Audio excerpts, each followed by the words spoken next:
Sabe aquela sensação, né? Chega o fim do mês, a gente olha pra trás, lembra que trabalhou duro, se esforçou, e aí vem a pergunta: ué, mas pra onde foi o dinheiro todo? Parece que some assim, escapa entre os dedos.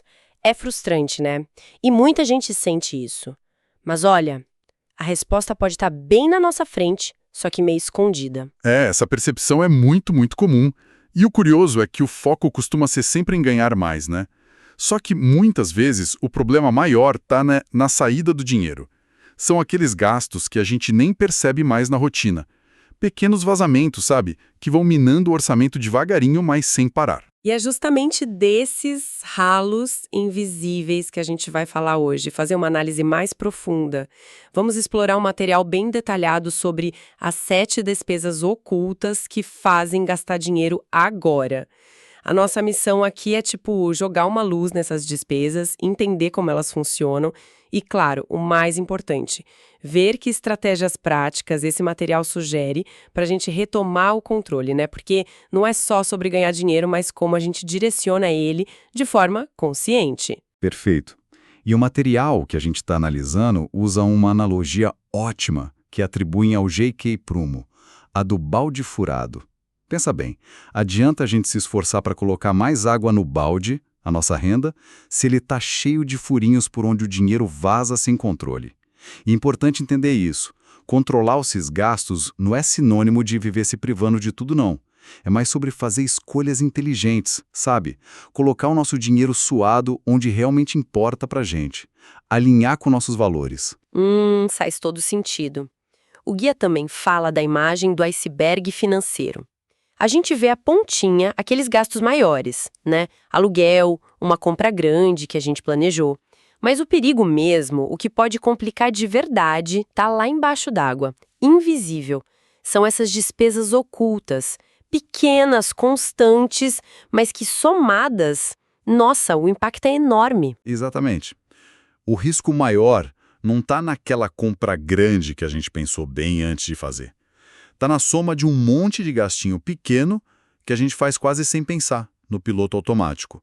É tipo uma erosão, sabe? Lenta, quase não dá para ver no dia a dia, mas com o tempo o estrago é grande. Então a primeira coisa é identificar onde estão esses vazamentos. Ok, então vamos começar a abrir essa caixa. Olhando aqui o material, a primeira grande despesa oculta, talvez uma das mais típicas hoje em dia, são as assinaturas de serviços não utilizados. Aquela lista que só cresce, né? Quase sem a gente perceber. Ah, essa é um clássico moderno. Streaming, música, notícia, app disso, ferramenta daquilo, academia, clube de assinatura. A facilidade de assinar e principalmente o débito automático ou a cobrança recorrente no cartão viram uma armadilha. O dinheiro vai saindo todo mês, usando ou não usando o serviço. E os exemplos no texto são bem concretos, né? Assustam um pouco quando a gente calcula no ano. Tem a Maria, que o guia cita, com 2 assinaturas de streaming, R$ 30 cada uma, mas que quase não assiste. São R$ 720 por ano, jogados fora. Ou o João, com a academia, uma anuidade de quase R$ 1.000, mas que só foi firme mesmo nos primeiros meses. É dinheiro que some sem gerar valor nenhum. É interessante ver como a busca pela conveniência pode acabar jogando contra o nosso bolso, né? O ciclo é esse, a pessoa assina fácil, no impulso, a cobrança vira automática, e aí com o tempo ou esquece, ou deixa de usar, mas continua pagando. A solução que o material propõe é direta. Exige um pouquinho de disciplina, que é fazer uma auditoria periódica, mensal, trimestral. Uma auditoria, mas como seria isso, assim, na prática? É reservar um tempo mesmo, pegar o extrato do banco, a fatura do cartão, olhar linha por linha, identificar tudo que é recorrente. Aí, para cada uma, a pergunta é: eu usei isso de verdade no último mês? Ainda vale a pena para mim ou virou só um custo? Se a resposta for não, a ação é cancelar, na hora. O material também sugere tentar centralizar as assinaturas para ficar mais fácil de ver. E até negociar planos, né? Às vezes tem plano família, mais barato. Faz sentido. Um esforcinho que pode liberar uma grana boa no fim do ano. Seguindo a lista aqui do material, A segunda despesa oculta. Taxas bancárias desnecessárias. Aquelas letrinhas miúdas no extrato que, quando a gente soma, viram um valor que pesa. Exato. Pacote de serviço, taxa de manutenção, tarifa de TED-DOC, que hoje com Pix, né, muitos nem usam mais, mas podem estar lá no pacote. Anuidade de cartão, os bancos têm um cardápio extenso e muitas vezes a gente paga por coisa que não usa ou que conseguiria de graça em outro lugar. O material volta no caso do João, que gastava R$ 510 por ano, somando taxa de manutenção e anuidade. É mais de meio salário mínimo indo embora em taxa. Parece pouco por mês, né? Mas o acumulado assusta. E esse é o ponto-chave. A gente vê picado, como o valor mensal parece baixo, a gente não dá bola. Mas é um dinheiro que podia estar rendendo, sei lá, numa aplicação simples. Ou cobrindo outra coisa. A estratégia aqui, segundo o guia, é ser proativo. Primeiro, entender o que está pagando. Ler o extrato com atenção. Depois, buscar alternativa. E que alternativas seriam essas? Olha, hoje o cenário mudou muito, né? Banco digital tá aí oferecendo conta e cartão sem taxa nenhuma, para a maioria das coisas do dia a dia. Para quem não abre mão do banco tradicional, vale ver se dá para mudar para os serviços essenciais. É um pacote básico, gratuito, garantido por lei. E anuidade de cartão. Quase sempre dá para negociar, especialmente se for um bom cliente. Liga lá, conversa, dá para reduzir ou até zerar. Se a gente pensar no geral, é um custo invisível por serviço que muitas vezes já virou commodity, né? Tem de graça em outro lugar. Tem que questionar mesmo, não aceitar quieto. Vamos para a terceira despesa oculta. Essa acho que pega muita gente. As pequenas compras diárias, o tal do efeito goteira. Ah, o cafezinho depois do almoço. O lanche rápido na rua. A garrafinha de água na correria. Aquele chocolatinho na fila do caixa. O material chama de morte por 1000 cortes. Acho perfeito. Cada gasto sozinho parece nada. R$ 8,00 num café, R$ 15,00 num salgado. Mas é a frequência que transforma isso num vazamento perigoso. O cálculo do guia é revelador mesmo. Um café de R$ 8,00 todo dia útil dá mais de R$ 2.100 no fim do ano. Se a gente pensa em comprinha de conveniência, tipo uns R$ 30,00 2 vezes por semana, isso já passa de R$ 2.800, quase R$ 2.900 por ano. É muito dinheiro sumindo em coisa que, sei lá, se a gente parar para pensar, talvez nem precisasse tanto assim. Exatamente. O problema aqui é a falta de consciência. É o hábito. Como combate isso? O material sugere um exercício que é poderoso: anotar tudo. Cada real gasto. Por um tempo, tipo 30 dias. Não é para se sentir culpado, não. É para ter clareza. Para onde está indo o dinheiro de verdade. Ver o total gasto nessas pequenas coisas no fim do mês costuma ser um choque de realidade. E depois desse choque, qual o próximo passo? O que fazer? Aí entra o planejamento. Mudar alguns hábitos. Se o café todo dia pesa, que tal levar de casa numa garrafa térmica? Se o lanche na rua é frequente, por que não preparar algo em casa? Levar uma marmita. Ter sempre uma garrafinha de água reutilizável ajuda a não comprar por impulso. E, claro, aquela pausa antes de comprar. Eu preciso mesmo disso agora ou é só vontade? Essa pergunta desarma muito gasto automático. É um treino, sabe? Uma atenção plena financeira constante. Essa atenção parece ser a chave para várias dessas despesas. O que já nos leva para a quarta da lista: multas e juros por atraso de pagamento. Essa dói direto no bolso. E na reputação financeira também, né? Essa é, talvez, a despesa que é puro desperdício mesmo. Pagar multa, pagar juros, é jogar dinheiro fora. Por falta de organização, de planejamento. O material destaca os juros do rotativo do cartão de crédito. No Brasil, isso chega a níveis absurdos, né? Como os 318% ao ano que foram mencionados. Atrasar o aluguel pode dar multa de 10%, mais juros por dia. Fora o custo financeiro, atrasar sempre pode prejudicar o score de crédito. Score de crédito. Aquela nota que os bancos usam pra gente, certo?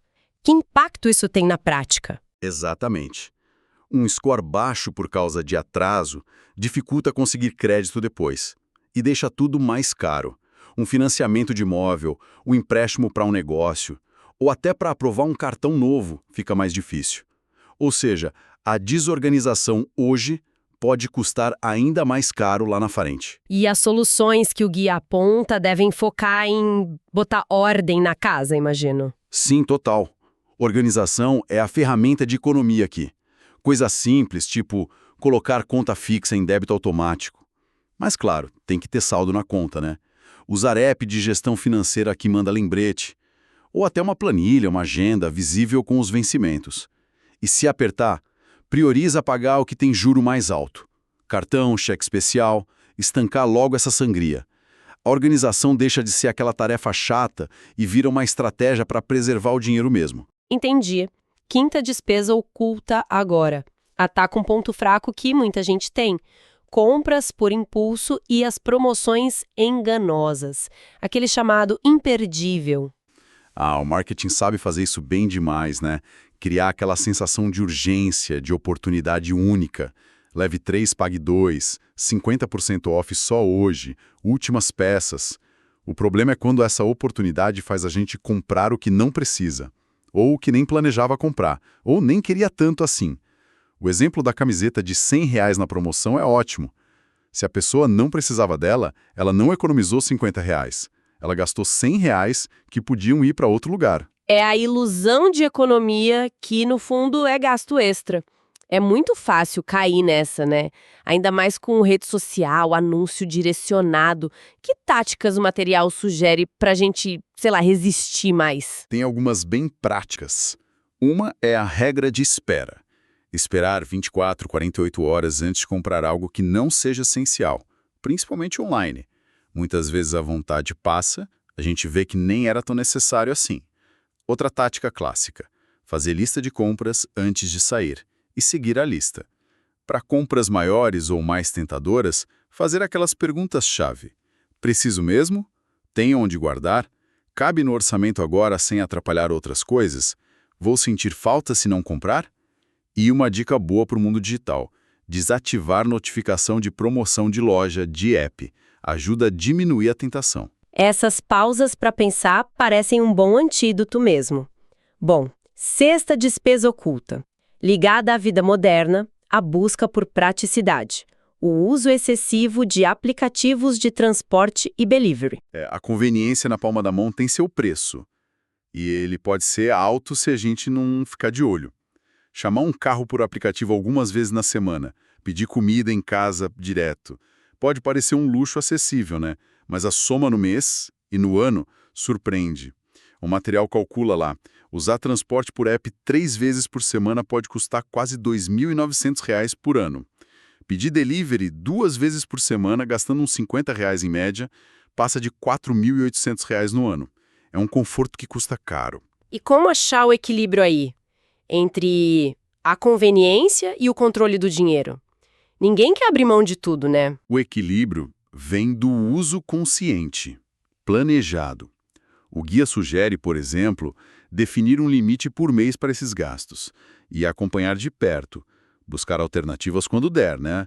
Cozinhar mais em casa, levar marmita, usar transporte público, bicicleta ou até andar para trajeto curto. No caso do delivery, talvez planejar os pedidos para otimizar a taxa de entrega, pedir para mais de uma refeição, combinar com o vizinho.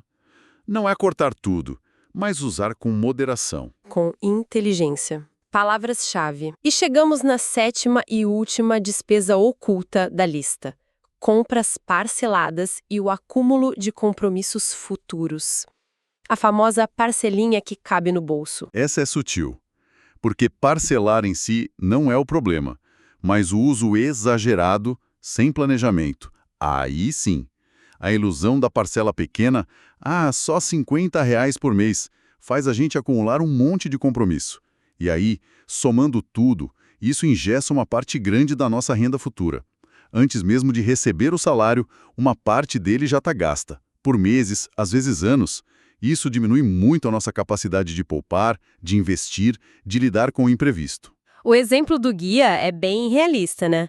Alguém que parcela celular novo, mais um eletrodoméstico, mais um curso, chega fácil nos R$ 330 de parcela por mês e mostra como isso escala rápido. qual a orientação principal do material para lidar melhor com os parcelamentos? A prioridade número 1 deveria ser sempre pagar à vista, especialmente se tiver desconto. O poder de negociar com dinheiro na mão é maior. Agora, se não tem desconto significativo à vista, aí ok, o parcelamento sem juros pode ser uma opção, mas com cuidado. O ponto crucial é usar o crédito como ferramenta estratégica para comprar um bem durável importante, para financiar um estudo que vai dar retorno, e não como uma extensão da renda para comprar coisa supérflua agora. E, fundamental, evitar acumular muitas parcelas ao mesmo tempo. É preciso entender que cada parcela nova está, na verdade, gastando a nossa liberdade financeira lá na frente. Entendido.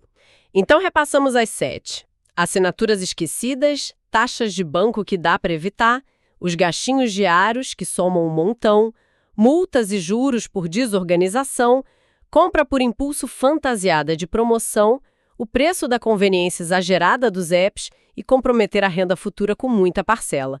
Identificar esses ralos é, como o material diz, o primeiro passo. Essencial. É sair daquela posição passiva de só consumir para ser gestora ativa das próprias finanças. Mas tapar os buracos é só metade da história, né? O que a gente faz com o dinheiro que parou de vazar. Exatamente. E é aí que o material traz um conceito para ajudar a direcionar essa grana recuperada. O modelo RICAS. É um acrônimo, né? Funciona como um guia prático para a gente alocar renda de um jeito mais intencional depois que os vazamentos foram controlados. RICAS, pode explicar o que significa cada letra para a gente? Claro. R é de reserva de emergência. O guia sugere uns 5% da renda indo para lá, até formar aquela reserva ideal. I é de investimentos. Uma fatia importante, 25%, para construir patrimônio, fazer o dinheiro trabalhar para a gente. C é de custo de vida. A maior parte, 50%, para as despesas essenciais do dia a dia, já otimizadas, né? Sem os ralos. A é de aventuras e lazer, 10%, porque a vida não é só pagar conta, né? Tem que ter diversão. E S é de solidariedade ou doações, outros 10%, para a gente poder contribuir com causas que acha importantes. Interessante essa divisão. E como a gente conecta a economia que fez, eliminando as despesas ocultas, com esse modelo RICAS na prática? A conexão é direta e poderosa. Cada real que deixa de ir embora numa taxa inútil, numa assinatura esquecida, num café por impulso, pode ser direcionado com intenção. A sugestão principal é que esse dinheiro resgatado vá prioritariamente para o I de investimentos e para o R de reserva. Isso acelera duas coisas: a construção da segurança financeira, com a reserva, e o crescimento do patrimônio, com os investimentos. É a mudança de chave na cabeça. Em vez de só trabalhar para pagar conta, a gente começa a organizar as finanças para o dinheiro trabalhar para a gente. O custo de vida, o C, tende a se ajustar quando os ralos fecham. E ainda sobra espaço planejado para aproveitar a vida, o A, e ser generoso, o S. Então, essa jornada toda de achar e cortar gasto oculto não é só sobre economizar. É sobre liberar recurso para construir algo maior. É pegar o controle de volta e usar o dinheiro como ferramenta mesmo, para alcançar o objetivo de vida, seja segurança, crescimento, ter experiências, ajudar os outros. Precisamente. O material reforça muito isso. Não é mágica. É clareza para enxergar para onde o dinheiro vai, é estratégia para planejar a mudança. E é ação, consistente, todo dia um pouquinho. A transformação maior, talvez, nem seja só no saldo do banco, mas na pessoa que a gente se torna nesse processo. Alguém mais consciente, com mais disciplina, mais controle sobre as escolhas e, por consequência, sobre o próprio futuro financeiro. Isso tudo deixa a gente com uma reflexão importante, né? Que vai além de só achar e tampar os buracos dos gastos que a gente não via. Pensando nesse conceito todo de gasto oculto versus gasto intencional, e na ideia de direcionar o dinheiro recuperado, Qual seria uma pequena decisão financeira consciente que quem está ouvindo a gente poderia tomar, sei lá, ainda esta semana? Algo que não só evite um gasto desnecessário, mas que ativamente mova recursos, mesmo que pouquinho, para construir aquele futuro desejado. Talvez automatizar um pequeno aporte num investimento, mesmo que simbólico, ou separar um valorzinho, por menor que seja, para começar aquela reserva de emergência que ainda está no papel. Fica aí a provocação, para a gente pensar no próximo pequeno passo.